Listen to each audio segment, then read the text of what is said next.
We'll start with heat number 1, mate. I'll get your thoughts as I jump on the market and have a look at the tab. Current favourite, Sooty Keeping, $2.40 with the tab. You can jump on the dogs.com.au for a little story we did with Charmaine in the last couple of days to find out more about Sooty Keeping, but she's $2.40. Paul Phelps, $3.50. Aiden's Warrior, who comes out of that Country Classic final, $5.50. What are your thoughts on heat number 1?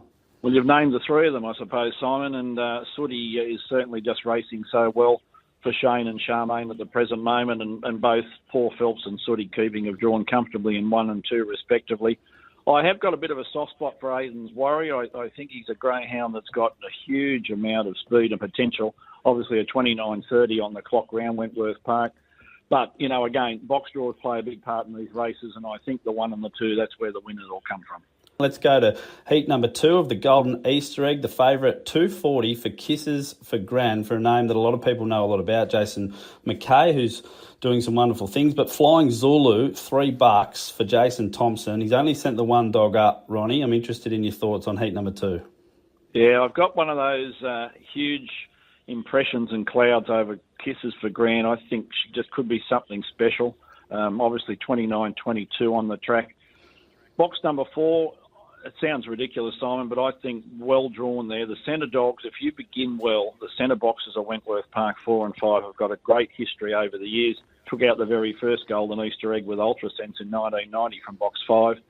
I just think if she pings, I wasn't disappointed with her unplaced run the other night off box number 8. She was held up on the first turn. She travelled a lot of extra distance, 3 and 4 wide most of the way, and in the last 50 yards still took ground off the leader.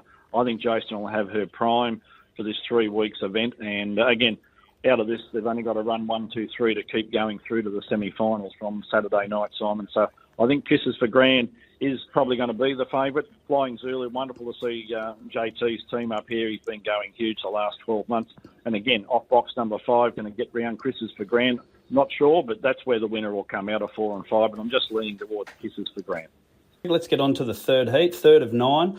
The dogs are tipping Furness from box 7, a dog that won the Richmond Derby about a month ago. But Miss Envy, she's been a real star everywhere she's gone for the Shinners kennel, and she jumps from box 6. What do you think about heat number 3?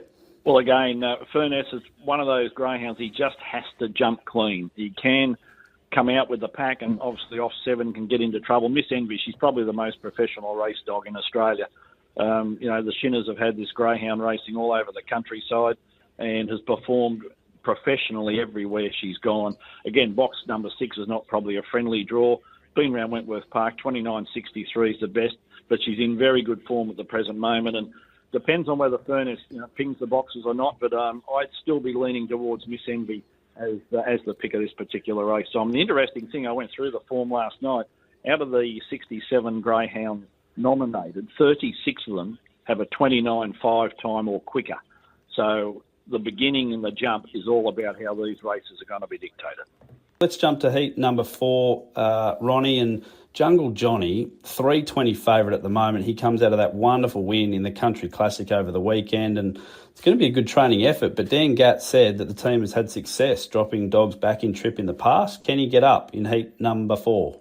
Well, he's certainly got the ability to get up. He does need a little bit of luck in running. But again, the advantage out of this particular week, as I just mentioned, 1, 2 and 3 gets you through. And you would imagine Jungle Johnny's probably going to find a placing out of it. Again, you can't deny the ability of the greyhound. The finishing berths at Wentworth Park a few weeks ago was something I don't think I've seen for a long, long time, Simon. I think it's 7 on the trot now, 29.16's the pick. Just got to be able to manoeuvre through that first sort of 100 yards and then run to the first turn. Dogs like Gets Late early, drawn outside it, can be up there with them. Again, it's been a very professional, well-conditioned dog by Minnie Finn.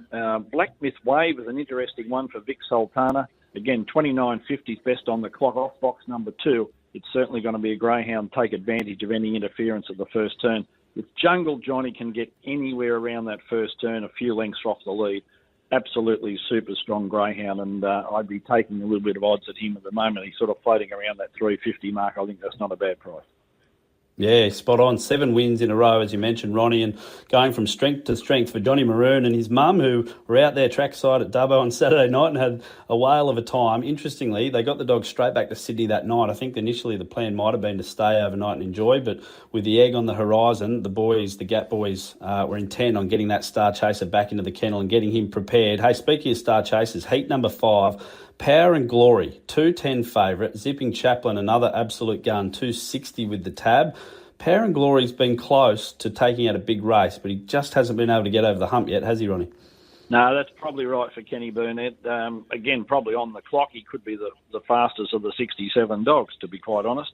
But again, it's just that little bit at the start that it is hit and miss. You look at a greyhound, Simon, like History's Coming. 2 years ago, won the National Derby. It's in very good form at the present moment. It has got genuine early pace, vacant box alongside of it in these heats now we start. So if it pings, it's going to be up there for a while. Power and Glory, you've probably got to lean towards it just on the clock. But let's not forget Zipping Chaplin either, sitting up in the rails, another one that's run 29.25 off box number 1 in these heats. It's certainly a big advantage for Courtney Barnes. And again, a greyhound that's been a winner and placed in its last 3 as well. So off box number 1, Zipping Chaplin's going to be right in the mix, and that's probably one that you'll get a little bit of value for off the red.